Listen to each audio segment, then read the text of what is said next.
Like most procrastinators, you are all too well aware of the fact that you procrastinate. But you want to stop. You are striving to become the very best at what you do, both professionally and personally. But you feel frustrated because you find yourself unable to get things done on time. You postpone things you should be doing, and that bothers you. Because you recognize procrastination as a major stumbling block, you want to learn more about it. Killing the procrastination habit should be easy for you because you are highly motivated. Simply by listening to this tape, you are making a good start. Gain momentum by applying to yourself the concepts you will hear and get rid of the habit of procrastination. Start by following these 4 fundamental steps. 1. Admit that you procrastinate and make up your mind to stop. 2. Learn as much as you can about procrastination, what it is, what causes it, and what can be done to break the habit. 3. Choose a definite plan of action. Make a list of specific things to do right away in order to stop procrastinating. 4. Carry out your plan. Be careful about the first step. Although it sounds simple, admitting that you procrastinate and that you want to break the habit is the hardest of all for many people because it requires a personal commitment. Once you make a firm commitment to break the procrastination habit, the other 3 steps will be easy and fun. What is procrastination? Although it can involve some very complex behavior, procrastination is not difficult to understand. It involves a specific task that is important to you. This might be starting a diet, writing a letter, changing careers, or starting a new project at work. Almost everything has a beginning, an ending, and a definite outcome. And any activity that is important to you can be affected by procrastination. How can you tell how important an activity is? Figure out what will happen if you don't complete it. If the consequences seem catastrophic, then you know the task is important. The task must also have an obvious conclusion. 30 pounds of weight loss, a freshly mowed lawn, a vegetable garden planted, letters written and mailed. Each task should also have a specific day, hour, year when it will be completed. You should be well aware of the time by which an activity should be completed. If you feel that you can accomplish a goal any old time, you are being much too vague. In order to procrastinate, you have to deliberately avoid accomplishing a task. You might substitute other activities like sleeping, eating, playing tennis, or doing busy work for activities that would help you accomplish your goal. Real procrastination involves guilt. You feel guilty because you are not doing everything you feel you should do. Guilt varies from mild anxiety about casual goofing off to painful depression that can arise when you face the consequences of serious procrastination. Generally, you'll just sweat a little bit when you postpone a visit to the dentist or try to avoid seeing your mother-in-law. The more you know about the causes of procrastination, the easier it will be to break the habit. Finding out the reasons for your procrastination is one of the most important methods of fighting the habit. You may already know most of the reasons why you procrastinate, but you could be surprised by others. Listen carefully to these common causes for procrastination and examine yourself to discover the real reasons behind your procrastination, not just the excuses. Psychologists claim that people procrastinate because they feel insecure, afraid of failure, or unable to cope with frustrating or threatening things. Those are pretty good reasons, but they indicate a few of the feelings that bring on delays. People also procrastinate in response to subconscious thoughts. Although they need to do something, they find themselves unable to do it without knowing why. Subconscious fear keeps them from taking action. Many people think they postpone things for reasons that aren't very serious. They also believe they can stop procrastinating without having to undergo behavioral changes. But any reason for procrastination should be considered serious if it hampers your enjoyment of life in any way. If you are like most procrastinators, you are actively concerned about the things you do and you'd like to do better at them. Although you recognize and understand some of the major causes behind your procrastination, you find others hard to identify. This simple exercise will help. Take out a sheet of paper and write down the reasons why you procrastinate. List as many as you can, at least 10. Stop the tape now and make your list.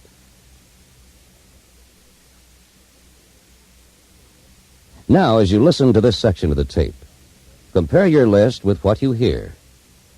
You may find more reasons than you have listed, or you may have listed some that aren't included here. This section includes the most common causes of procrastination, but not necessarily the prize winners. The causes that follow aren't listed in any particular order of importance. You can determine how important they are after you study them and figure out how they affect you. Confusion seems to bother lots of people. They procrastinate because they are confused and uncertain about what to do next. This usually happens because they feel overwhelmed by the size and the complexity of the task they face. They can't decide where to start, so they delay and hope the task will somehow shrink to the point where they can get a grip on it. Although they know they can proceed by trial and error, confused people are afraid to try positive action. Instead, they try procrastination. People who are confused often fail to analyze a task carefully. Poor analysis causes them to tend to reject every option that comes to mind. They procrastinate because they are afraid none of their ideas will work, and fear prevents looking for possible alternatives. Some people trap themselves into procrastinating right up to a deadline, and then scramble to complete a complicated task in the little time that remains. The fear of making mistakes increases because of the pressure of the deadline. Often they wind up doing a poor job and wishing they hadn't procrastinated. Failing to analyze the situation properly causes people to continue procrastinating because they have already made mistakes and fear making further errors. Knowing what to do in order to complete a task helps people to start on the activity in time. Deciding what to do first is even more important. Once an activity is started, finishing it on time is always easier. Lack of priorities is one of the most common causes of procrastination. The important sense of urgency about what things to do first is lost if priorities are not attached to all tasks. Without priorities, it is all too easy to jump from task to task without getting much of anything done. Too much time and energy is expended without any results to show for the effort. An even bigger mess develops when people forget what they're supposed to do. Sometimes procrastinators claim they forget when they actually mean something else. People who really forget about an important task never remember anything about it. They may not even notice the task when it's right in front of them. The lawn may be 2 feet high, but the family member who is supposed to mow it doesn't even notice. Forgetfulness like this is usually a case of subconscious disregard and follows a fairly predictable pattern. Certain tasks should be done as soon as possible, but instead of being completed, the tasks are intentionally tucked into a low-priority corner of the procrastinator's immediate surroundings. When asked if the task is done, the procrastinator claims, "I completely forgot about it." But this statement is false, because the person knows that the task still exists somewhere. When casual thoughts bring the task into focus, the person feels uneasy, although still appearing to be unconcerned about finishing it. This general lack of awareness indicates that the person has subconsciously disregarded the task. Sometimes people procrastinate because they are unwilling to accept more responsibility than they already have. Students try to stay in college to keep from going to work. Couples extend their engagements to escape the responsibilities of marriage. Employees turn down promotions to avoid additional responsibility. And people with physical ailments prolong their recovery in order to avoid responsibilities they had when they were healthy. These people often plan to wait until they think conditions have improved before taking the first step. They rationalize any delays by blaming everyone else for making conditions intolerable. People like this continue to procrastinate until they become willing to grow and to assume responsibility for circumstances that affect them. If this has been true of you, you can decide to be responsible for what you do. Then you will stop ignoring pressing tasks and start taking action. But when you choose to accept responsibility, you must recognize that you will be held accountable for your actions, whether right or wrong. It is this possibility of exposing themselves to the chance of being wrong that often influences people to keep procrastinating. Many people procrastinate to protect themselves from the risks of change. As long as they avoid taking risks, they remain unaffected by the unknown and escape the potential consequences of career changing, marriage, or geographical relocation. Risks can be social, psychological, physical, or economic. Procrastinators exaggerate risks, both real and imagined. Even the slightest risk seems enormous, and the greater the perceived risk, the longer the delay. They can never eliminate this cause of procrastination until they accept risk as a natural part of life. People generally react in one of two ways when they are confronted by an unpleasant task. They either struggle to complete it or they try to escape. Procrastination is one of the most popular means of escape.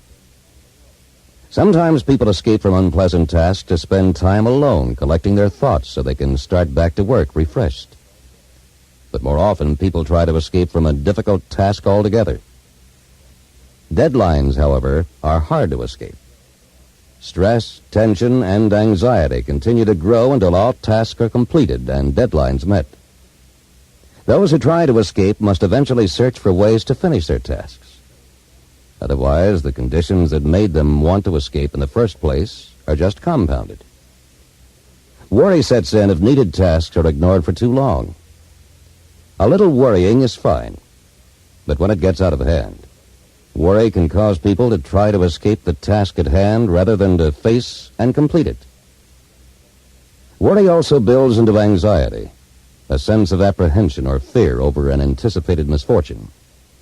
Anxiety can be both the cause and the effect of procrastination. The threat of an unhappy personal confrontation is a very common cause of anxiety. Anticipating criticism from others is another common cause of anxiety. Because they fear failure, many people try to avoid criticism because they view it as a sign of failure. People also get anxious when they think about the importance of finishing a task. If they know they should be doing something, anxiety increases when they find themselves procrastinating instead of acting. Anxiety is a fairly common condition. Many people experience it from time to time. It comes and goes as conditions change. But when anxiety continues for long periods of time, it can easily turn into depression, an even more serious cause of procrastination. Depression is characterized by feelings of dejection and despair and makes people feel incapable of doing anything about the things that bother them. It often leads to procrastination because depressed people feel unable to accomplish anything. It is hard for people to make decisions of any kind when they feel depressed. If they feel that their destiny is controlled by others, it is easy to feel totally helpless and then to neglect most of the things they should be doing. Depression also results in psychological fatigue, another common excuse for procrastinating. Ironically, one of the best ways to come out of a depression is to participate in some strenuous physical activity that one can control and enjoy. But depressed people often feel so lethargic they just can't seem to find the energy for those kinds of activities. Professional help from a counselor or a psychologist may be needed if depression is severe. But in spite of its gloomy nature, depression can be eliminated along with the procrastination that goes with it. Fortunately, only a limited number of people procrastinate because of serious depression. Most people find themselves procrastinating for less serious reasons, although some may use depression as a convenient excuse for procrastination. Boredom is a much more common psychological reaction, and it often leads to procrastination. People feel weary and dissatisfied when they are bored. Because of this, they take no interest in the things they are supposed to be doing. Bored people frequently suffer psychological fatigue and use their subjective states of exhaustion as excuses for procrastinating.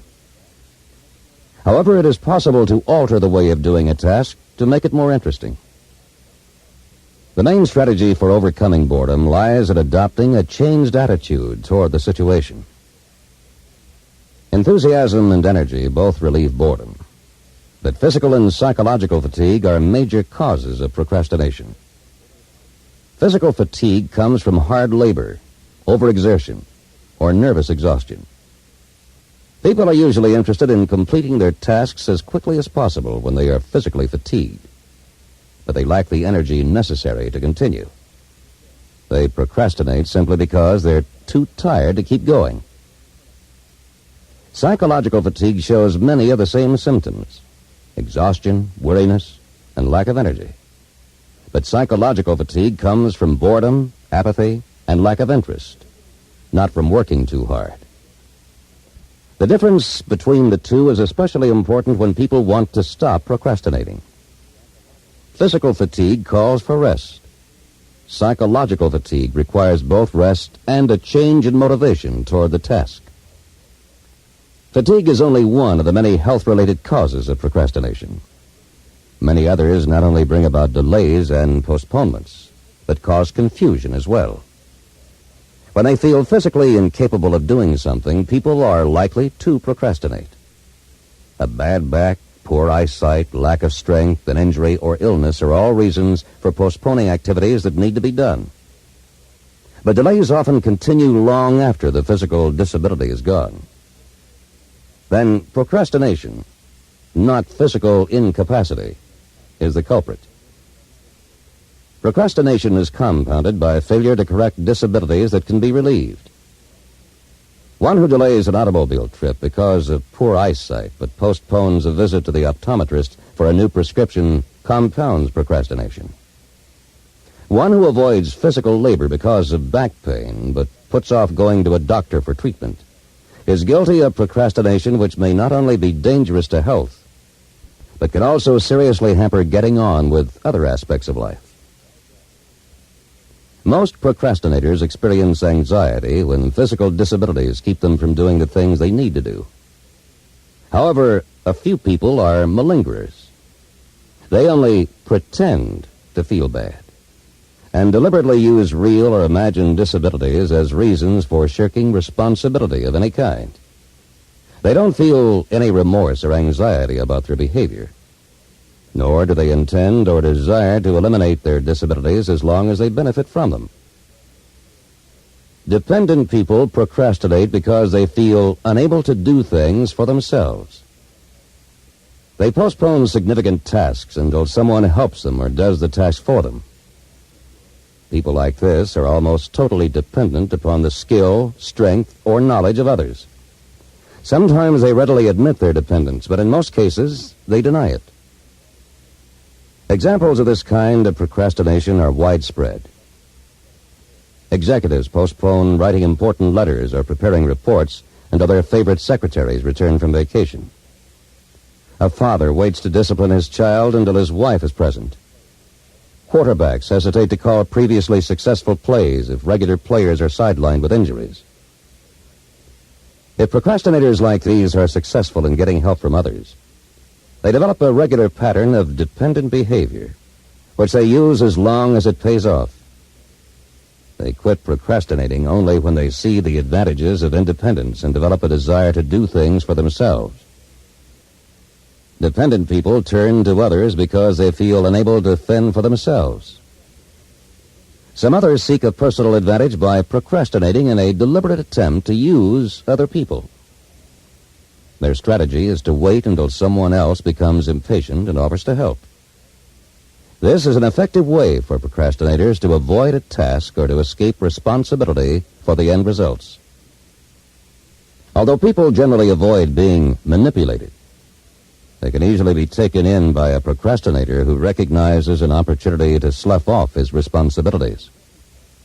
Strangely enough, if an important task is at stake, other people volunteer to help the procrastinator even when they don't want to. When these helpers finally catch on, the procrastinator searches for another pigeon.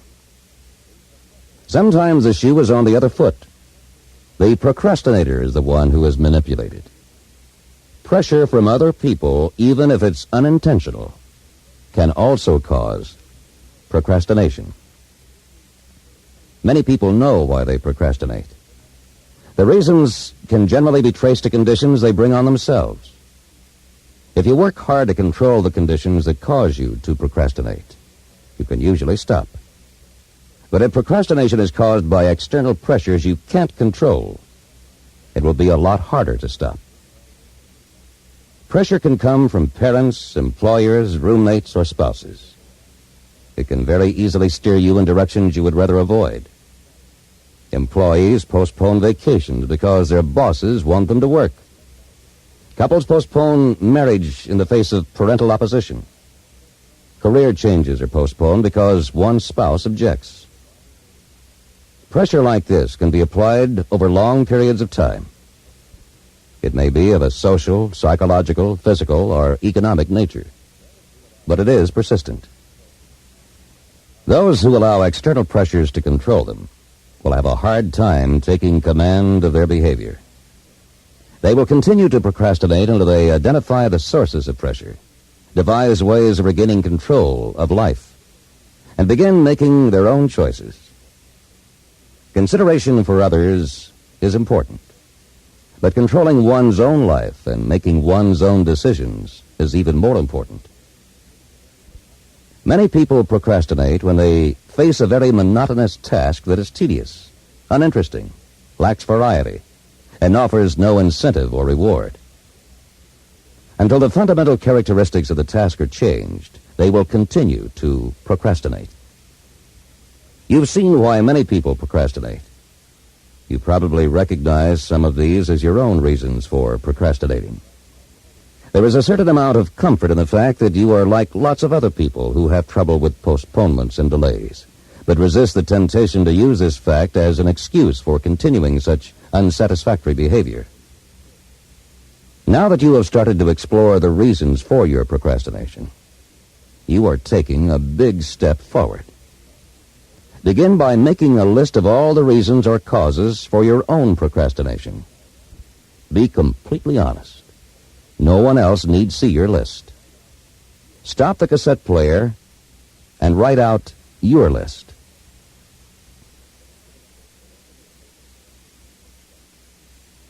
The rest of this tape suggests a number of strategies you can use to stop procrastinating. Match the ideas you think will work best against the causes that bother you most. Learn how to conquer your fears if they cause you to procrastinate. Boost your ego if you feel depressed and can't seem to get anything done because of it. If a complex task frustrates you, subdivide it into smaller, simpler tasks. Use your own ideas for solving procrastination problems whenever you can. When is the best time to stop procrastinating? Right now. Start by thinking of all the important things you have been putting off. Letters and reports you must write, phone calls you should have made, chores around the house, decisions that need to be made, or the book you haven't found time to read. Write all of these down on a sheet of paper. Take time to do it right now.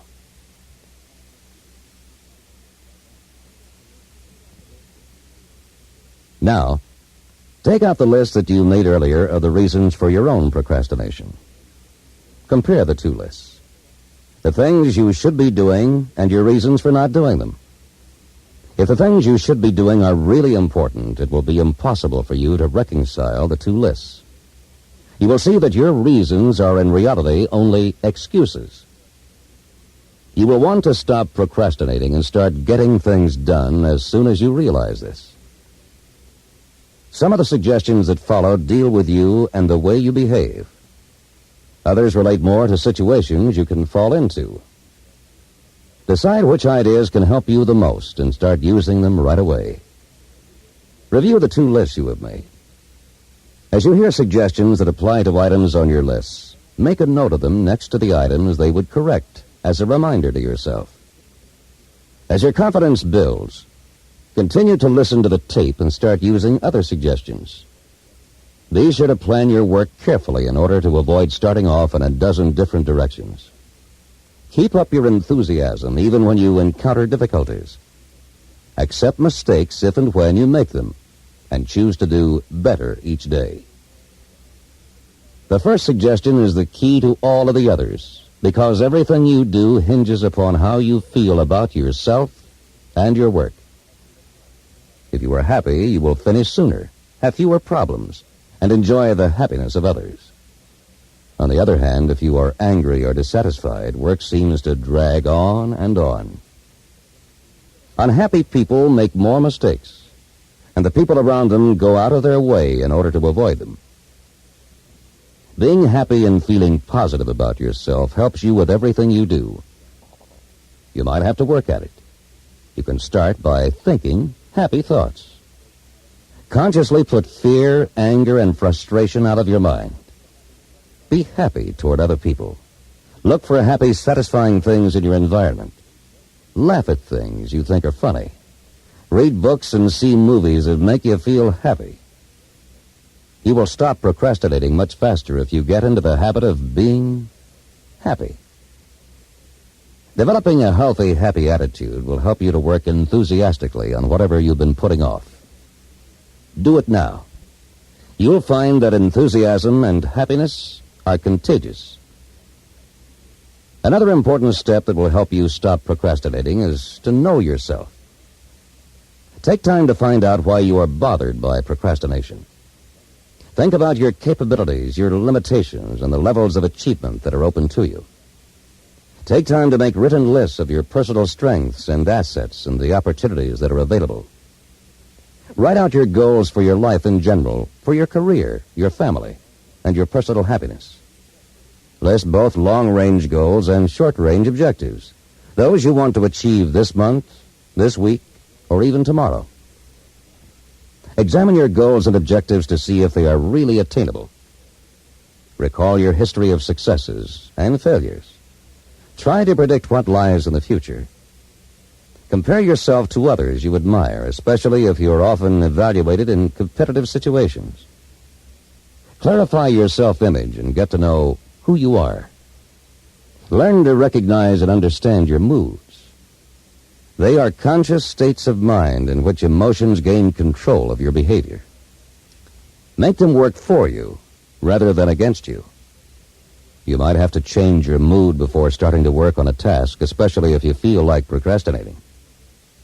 Changing your mood is possible, though difficult, if your desire to do so is as strong as your commitment to stop procrastinating. If a small part of a complex task fits your present mood, go to work on it right away. Tackle the hard parts of your task as you get into more productive moods. But be careful. If you are concerned only about your moods, you could spend all of your time trying to control your emotions without getting anything else done. You will be much more successful at changing your behavior if you know what you have been doing and how your moods have affected your productivity. Keep a diary and record of your moods and emotions, and note what you accomplished during that time. Decide which ones help you as well as which ones cause you to procrastinate. You will get a better perspective of who you are if you keep a good record and study it often. Emphasizing your strengths and suppressing your weaknesses depend upon an accurate knowledge of how your emotions affect you. As you learn more about yourself, you will probably discover some things that you are afraid of. Those fears can cause you to procrastinate unless you learn how to overcome them. To overcome your fears, deal directly with whatever you're afraid of if it makes you procrastinate.